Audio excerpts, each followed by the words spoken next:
Hello दोस्तों। मैं आप सभी लोगों का अपने यूट्यूब चैनल पर स्वागत करता हूं।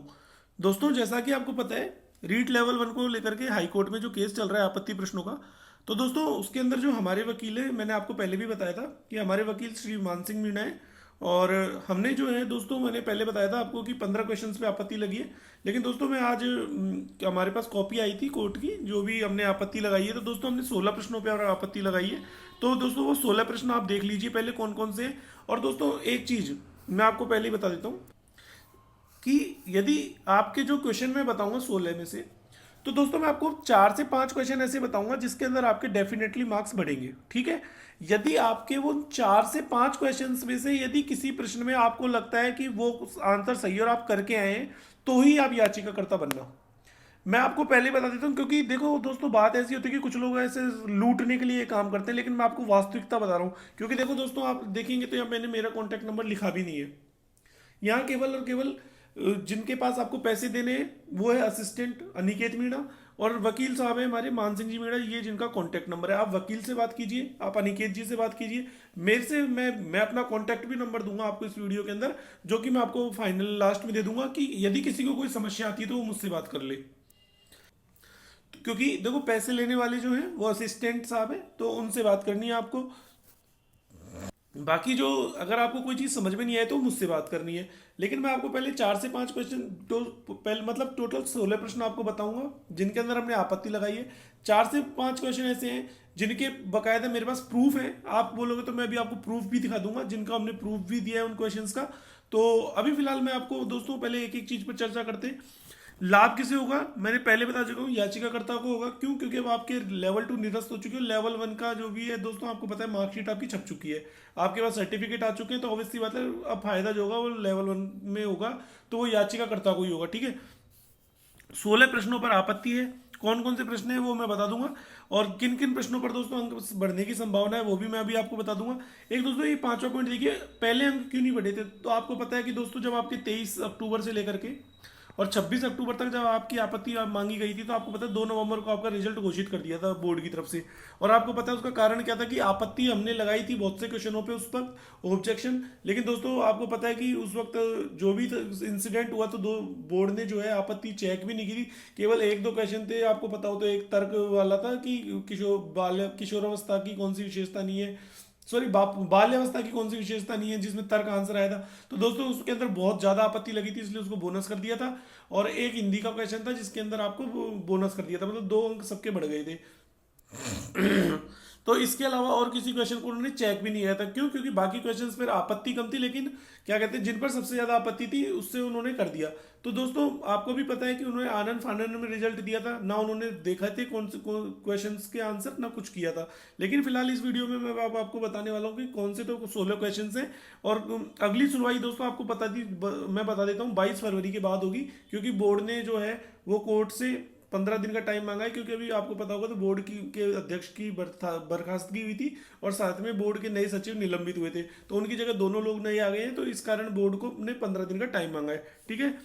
अब दोस्तों पहले बात कर लेते हैं कि कौन कौन से प्रश्न जो हैं वो आपके आपत्ति के हैं। मैं पहले उनकी बात कर लेता हूँ, ठीक है, जिसका आप बेसब्री से इंतजार कर रहे हैं। और मैं उनकी भी बात कर लूंगा जिनके आपकी आपत्ति बढ़ने की प्रबल संभावना है। और दोस्तों मैं आपको पहले कह रहा हूँ, मैं एक एक क्वेश्चन का लॉजिक दूंगा। यदि आपको लगता है कि लगानी चाहिए तो ही आप पैसे देना, नहीं तो आप खर्च मत करना, मेरी हाथ जोड़ के निवेदन है। क्योंकि फालतू आपके पैसे बर्बाद हो जाएंगे और आपके नंबर नहीं बढ़ेंगे, तो आप फालतू दुखी होंगे। क्योंकि मुझे भी पता है कि कोर्ट क्या निर्णय देने वाली है, मतलब जिन क्वेश्चनों पे नंबर नहीं बढ़ेंगे, इसलिए मुझे बस इतना पता है कि क्योंकि उनकी जिनके प्रूफ मेरे पास है उनके तो नंबर बढ़ेंगे ही ना। क्योंकि भाई ऑब्वियसली बात है, बोर्ड की किताबों के प्रूफ है, उनके तो नंबर बढ़ ही सकते हैं। तो अब आप देखते हैं क्वेश्चंस को, ठीक है। देखो दोस्तों, पहला क्वेश्चन से पारितोषिक एवं दंड के माध्यम से सीखना अधिगम के किस सिद्धांत से संबंधित है। तो दोस्तों इसका जो आंसर है, बोर्ड ने क्रिया प्रसूत दिया था, जबकि बच्चे जो है दोस्तों इसको सामाजिक सीखना का आंसर कुछ बता रहे थे। लेकिन दोस्तों मुझे नहीं लगता इस क्वेश्चन का बोनस होगा या आंसर चेंज होगा। तो दोस्तों इस क्वेश्चन को यदि किसी का गलत है, पारी तो मतलब क्रिया प्रसूत के अलावा यदि कोई और कुछ करके है, तो दोस्तों आप ये मान करके चलना उसका गलत ही होगा। इस क्वेश्चन को लेकर के आपको है ना आपत्ति लगाने की दर्ज बिल्कुल भी जरूरत नहीं है, ठीक है। एक क्वेश्चन ही हो गया। दूसरा ये है विश्वसनीयता की अवधारणा। तो दोस्तों इसका बोर्ड ने जो आंसर दिया था वो प्राप्तांकों की बारंबारता था, और मेरे अकॉर्डिंग दोस्तों इसका आंसर प्राप्तांकों की बारंबारता ही रहेगा, इसका आंसर चेंज नहीं होगा। कुछ लोग इसका आंसर गणना की समरूपता को लेकर के भी याचिकाकर्ता बन रहे हैं। तो दोस्तों मैं आपको बता देता हूँ, इसका आंसर बहुत कम चांस है कि चेंज हो जाए। तो मैं अपनी पर्सनल सलाह दे रहा हूँ, यदि इस क्वेश्चन को लेकर के किसी को आपत्ति है तो दोस्तों वो याचिका दायर मत करना। उसके अलावा आगे चलिए, ठीक है। दोस्तों मेरी पर्सनल ओपिनियन है, क्योंकि आपको भी पता है कि मैं किसी का बुरा नहीं चाहता। यदि नहीं तो मैं भी कह देता अभी 16 क्वेश्चन है, लोग कह रहे हैं कि 14 क्वेश्चन है, इनमें आपके 14 के 14 नंबर बढ़ जाएंगे और ये हो जाएगा वो जाएगा। ऐसा नहीं है। मैं आपको जो बताऊंगा ना, प्रूफ के साथ बताऊंगा कि किन पर आपकी जो आंसर है वो बढ़ेंगे, ठीक है।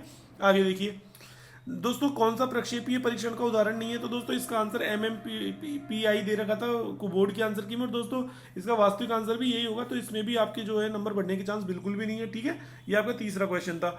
तो इसमें यदि किसी को आपत्ति हो तो दोस्तों मेरे अकॉर्डिंग उसको दर्ज करने की बिल्कुल भी जरूरत नहीं है, ठीक है। इसके बाद देखिए दोस्तों, हाँ ये एक क्वेश्चन है, मानव जीवन का विकास आजीवन चलता रहता है, यद्यपि दो व्यक्ति बराबर नहीं होते, किंतु सभी सामान्य बालकों में विकास का क्रम एक सा रहता है, ठीक है। तो ये विकास के किस सिद्धांत की ओर संकेत करता है? तो दोस्तों इसका जो आंसर था वो बोर्ड ने सतत विकास दिया, समान प्रतिमान दिया था, जबकि हम जो आंसर करके आए थे वो सतत विकास करके आए थे। और बहुत सारे बच्चे ऐसे भी हैं जो क्या कहते हैं हमारे याचिकाकर्ता बने और उन्होंने समान प्रतिमान भी किया था। तो दोस्तों अब होगा क्या कि यदि किसी का इसका आंसर समान सतत विकास होता है, तो मैं आपको पहले ही बता देता हूं कि नंबर किसी के नहीं कटेंगे, क्योंकि बस ये होगा कि उसमें एक एक्स्ट्रा ऑप्शन ऐड हो जाएगा, ठीक है। इसमें एक सी के साथ एक एक्स्ट्रा ऑप्शन ए भी ऐड हो जाएगा। इसके अलावा इसका आंसर चेंज नहीं होगा, सी तो रहेगा ही रहेगा, साथ में ए ऐड हो जाएगा। और दोस्तों इस क्वेश्चन का आंसर जरूर ए इसमें एक्स्ट्रा ऐड होगा, क्योंकि इसका मेरे पास प्रूफ है जो कि मैं अभी आपको दिखा दूंगा, ठीक है। इसके बाद देखिए दोस्तों, RT 2009 का वाला ये क्वेश्चन है जिसका आंसर लोग 40:1 भी बता रहे थे, बोर्ड का आंसर 30:1 था। तो दोस्तों इसमें आंसर चेंज नहीं होगा, मैं आपको अभी बता रहा हूँ। इस क्वेश्चन को लेकर के कोई भी याचिकाकर्ता मत बनना, ठीक है। आगे देखिए, शिक्षण की खेलकूद विधि किस सिद्धांत पर आधारित है? तो दोस्तों इस क्वेश्चन में बढ़ने के चांसेस हैं, क्योंकि मैं आपको बता देता हूँ ये यूपी टेट का क्वेश्चन है, पहले का आया हुआ है। तो वहां पर जो इसका आंसर था दोस्तों वो शिक्षण विधियों के सिद्धांत था। और फिलहाल जो अभी इसका जो आंसर बोर्ड ने दिया था हमारे, वो वृद्धि और विकास दिया था। तो दोस्तों इस क्वेश्चन को लेकर के थोड़ा असमंजस की स्थिति है, तो इसका बाद में पता चलेगा। तो आप देख सकते हैं, फिर भी यदि किसी को याचिकाकर्ता बनना है इस क्वेश्चन को लेकर के, तो दोस्तों वो बन सकता है। इसमें आंसर चेंज होने की मेरे हिसाब से संभावना कम है, लेकिन फिर भी चेंज हो सकता है। तो मैं आपको ये बात बता रहा हूँ। तो अभी तक केवल एक क्वेश्चन आया है सतत विकास वाला, जिसका हमारे पास प्रूफ है।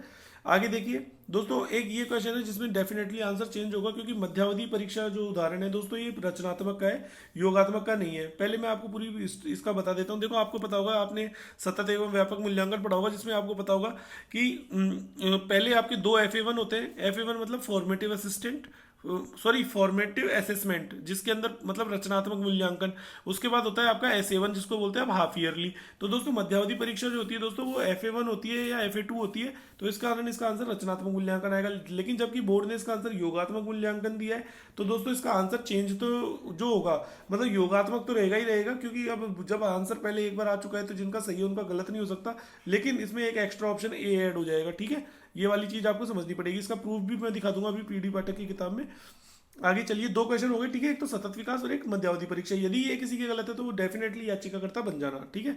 इसके बाद देखिए दोस्तों, कौन सा रोग वंशानुगत है? दोस्तों इसमें संभावना बहुत कम है, क्योंकि मैं आपको बता देता हूँ इसका कारण क्या है। क्योंकि इसका जो आंसर बोर्ड ने दिया था दोस्तों, उस एक सेकंड रुकिए, इसका जो आंसर बोर्ड ने दिया था वो फिनाइल कीटोरिया दिया था, ठीक है। लेकिन दोस्तों इसका जो कई किताबों में इसका आंसर है वो ये बताया गया कि ये जन्मजात जो रोग होते हैं, ये वाला जो जन्मजात रोग होता है ना दोस्तों, 90% तो ये पाए, 90% तो ये होता है। बाकी 10-10, 5-5% ये भी पाए जाते हैं। तो इस कारण ये वंशानुगत ये रोग भी है। लेकिन दोस्तों इसकी संभावना बहुत कम है, तो इसका आंसर फिनाइल कीटोरिया आएगा। लेकिन फिर भी मैं ये कहूँगा, यदि किसी को इसको लेकर के याचिकाकर्ता बनना है तो मत बनना, क्योंकि इसका आंसर बहुत मुश्किल है चेंज हो जाए। इसके बाद देखिए दोस्तों, ये मैथ्स के क्वेश्चन है आपके। एक तो ये आपके सिलेंडर वाला क्वेश्चन आया था कि 22x4 आयताकार कागज को मोड़कर और 4 ऊंचाई बेलन बना दिया। तो दोस्तों ये आउट ऑफ सिलेबस बता रहे हैं, लेकिन दोस्तों संभावना बहुत कम है इसको लेकर के कि इसका आंसर चेंज हो जाए या क्वेश्चन हट जाए। आउट ऑफ सिलेबस है तो लोग बोनस की मांग कर रहे हैं इसको लेकर के। तो दोस्तों बहुत मुश्किल है। बाकी मैं तो सॉल्व करके आया था, आंसर देख सकते हैं आप तो रीट के एग्जाम के अंदर। और जहाँ तक है आप देख सकते हैं, ये आंसर भी ये रहा 22x4 88। तो मैं तो पूरा सॉल्व करके आ गया था, ठीक है। आगे देखिए दोस्तों, एक ये वाला क्वेश्चन था, 20 मीटर लंबी और 5 मीटर ऊंची ये दीवार थी। तो दोस्तों इसका आंसर 11750 है। बहुत मुश्किल है, इसका आउट ऑफ सिलेबस है, इसको बोनस मिल जाए। तो इन क्वेश्चनों को लेकर के आप बिल्कुल भी याचिकाकर्ता मत बनना। इसके बाद दोस्तों, ये 2 गुना 1.5 गुना 1 नाप की एक पानी का टैंक वाला है। तो उसका आंसर 2 घंटे 30 मिनट आया था। ये मैं करके भी आया था 150 मिनट, तो कोई दिक्कत नहीं है। लेकिन फिर भी ये इसको आउट ऑफ सिलेबस के हिसाब से तो लेकिन यदि किसी को इसको लेकर के याचिकाकर्ता बनना है तो मत बनना, ठीक है, क्योंकि इसका आंसर नहीं चेंज होगा। लेकिन फिर भी आउट ऑफ सिलेबस है, इसलिए मतलब आउट ऑफ सिलेबस की मांग कर रहे हैं, लेकिन मुझे नहीं लगता बोर्ड ऐसा मानेगा, कोर्ट ऐसा मानेगी, या बोर्ड भी इसके पक्ष में दलील दे ही देगा। आगे देखिए दोस्तों, इसका आंसर एक डेफिनेटली चेंज होगा, क्योंकि ये एक ऐसा क्वेश्चन है, शिक्षक शामपट्ट कॉपी स्लेट पर लिख देता है और ये जैकटॉट विधि अनुकरण विधि वाला है। तो दोस्तों इसके अंदर एक्चुअली में क्या है कि बोर्ड ने जो आंसर दिया वो अनुकरण दिया है, बहुत से बच्चे जैकटॉट भी करके आए हैं, तो इसका आंसर जैकटॉट इसके अंदर ऐड हो जाएगा एक्स्ट्रा, तो ये क्वेश्चन आपका सही है, ठीक है। इसके बाद देखिए दोस्तों, वो हिंदी लैंग्वेज 1 का था। अब मैं हिंदी लैंग्वेज 2 के 2 क्वेश्चन है दोस्तों, इन पर तो मैं आपको 101 आप ये मान करके चलिए थी, यदि इन पर बोनस नहीं मिला ना तो फिर किसी पर भी नहीं मिलेगा। तो दोस्तों ये तो 2 डेफिनेटली क्वेश्चन है, सॉरी बोनस नहीं, इन पे आंसर चेंज होंगे इन दोनों क्वेश्चन के। पहले पूरी बात देखिए दोस्तों, उन्होंने अपने जन कल्याणकारी कार्यों से लोगों के दिलों पर शासन किया। तो आपको पता है दोस्तों, ये सामान्य भूतकाल का वाक्य है, क्योंकि आपको पता है जब पूर्ण था थे थी आता है एंड में तो पूर्ण भूतकाल होता है। बाकी यदि किया, राम ने गाना गाया, खाना खाया, तो इसका जो होगा सामान्य भूतकाल होगा। लेकिन दोस्तों हमने आपत्ति भी दर्ज पहले कराई थी, जब बोर्ड ने आपत्ति मांगी थी, तो इसमें आंसर दोस्तों पहले भी पूर्ण भूतकाल था और अभी भी पूर्ण भूतकाल उन्होंने वापस करके दिया था, लेकिन इसका आंसर सामान्य भूतकाल आएगा। तो दोस्तों इस पर हमने लगाई है, पूरे हमारे पास प्रूफ है बोर्ड की किताब के हिंदी व्याकरण के, नवीन हिंदी व्याकरण के, तो वो हमने लगा दिए हैं। एक दोस्तों ये वाला क्वेश्चन है, भाषा शिक्षण विधि में कौन सी प्राथमिक बच्चों के लिए नितांत व्यर्थ है। तो दोस्तों इसका जो आंसर बोर्ड ने दिया था वो डॉल्टन प्रणाली दिया था, जबकि आपको पता है प्रोजेक्ट मेथड होता है दोस्तों, वो छोटे बच्चों के लिए यूज में नहीं होता, इसमें प्राथमिक विद्यालयों के लिए पूछा है। तो दोस्तों इसका भी आंसर डेफिनेटली चेंज होगा। तो 2 क्वेश्चन तो ये हो चुके हैं, 2 क्वेश्चन आपके साइकोलॉजी के हो चुके हैं और एक जैकटॉट विधि वाला। 5 क्वेश्चन आपके फिक्स है कि इनके आंसर आपको दोस्तों बदले जरूर दिखाई देंगे, देख लेना, ठीक है। इसके बाद दोस्तों जैव विविधता शब्द किसने दिया था। तो दोस्तों इसके अंदर बहुत से बच्चे इसको आउट ऑफ सिलेबस बता रहे हैं, क्यों, सॉरी आउट ऑफ सिलेबस नहीं, इसके अंदर जो आंसर था दोस्तों एक किताब के अंदर जो है 12th बोर्ड की, उसमें इसका आंसर विल्सन दिया हुआ है, मतलब विल्सन ने जैव विविधता शब्द पहली बार दिया था। लेकिन दोस्तों मुझे नहीं लगता इसका आंसर चेंज होगा, इसका आंसर WG रोजन है, तो यही रहेगा इसका आंसर। मुझे नहीं लगता इसका आंसर चेंज होगा, क्योंकि उसके बाद जिसने काम किया था वो WG रोजन ही थे, ठीक है। आगे देखिए, एक ही दोस्तों लास्ट प्रश्न है। अब आप देख सकते हैं कि रेडियो प्रसारण की दोस्तों फर्स्ट टाइम जो शुरुआत हुई थी तो इसको बोनस की मांग की है, क्योंकि इसमें जो असली आंसर है वो 1923 है, ठीक है।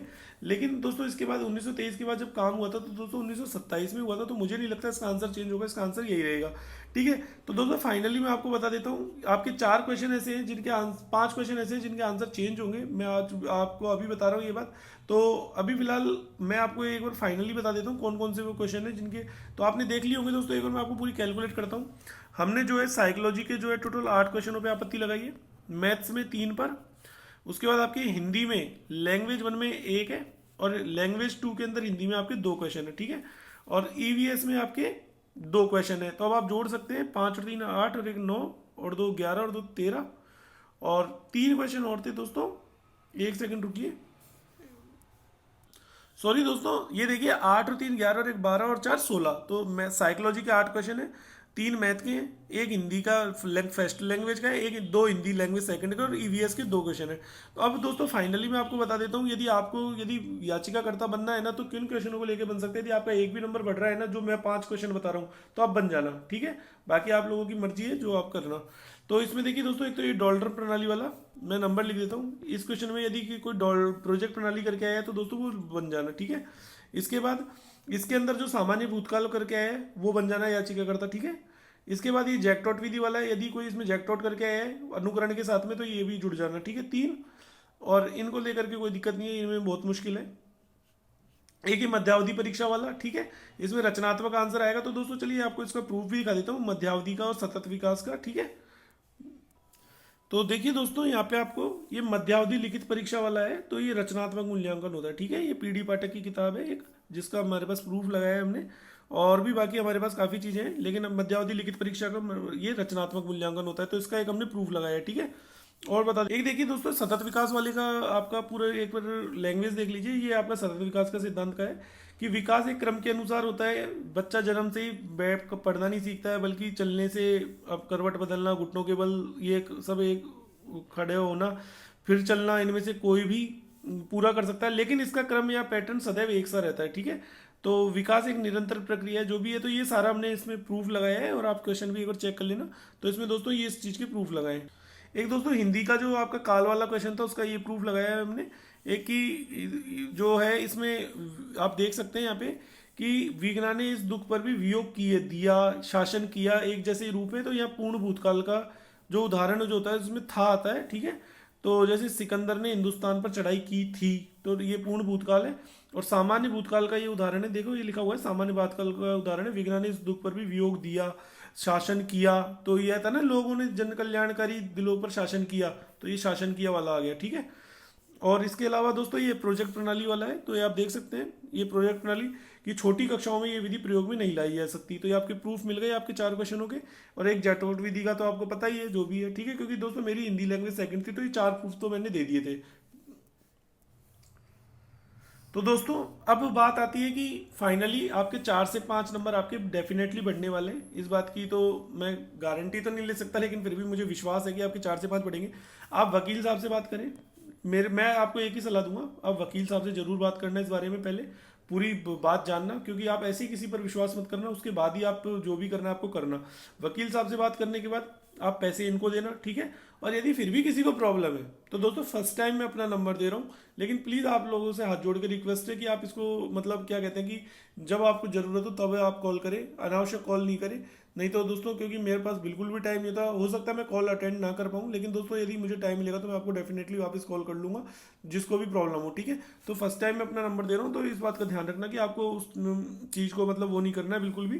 तो दोस्तों मेरा नंबर है 9461977035, ठीक है, ये मेरा नंबर है, आप देख लीजिए 9461977035। तो मैं इसको हटा रहा हूँ क्योंकि ज़्यादा देर में रखना नहीं चाहता, क्योंकि जो वीडियो एंड तक देखेगा ना उसी को मेरा नंबर मिलेगा, जो एंड तक वीडियो नहीं देखेगा उसको मेरा नंबर कभी नहीं मिलेगा, ठीक है। तो मैंने यहाँ पे लिख दिया है, बाकी जिसको भी कोई दिक्कत है तो वो मुझसे बात कर सकता है, मैंने हटा भी दिया है, ठीक है, ये नंबर। तो फिलहाल दोस्तों इस वीडियो में इतना ही, और यदि कोई दिक्कत होगी तो आप मुझसे बात कर सकते हैं, मैंने आपको कॉन्टैक्ट नंबर दे ही दिया है।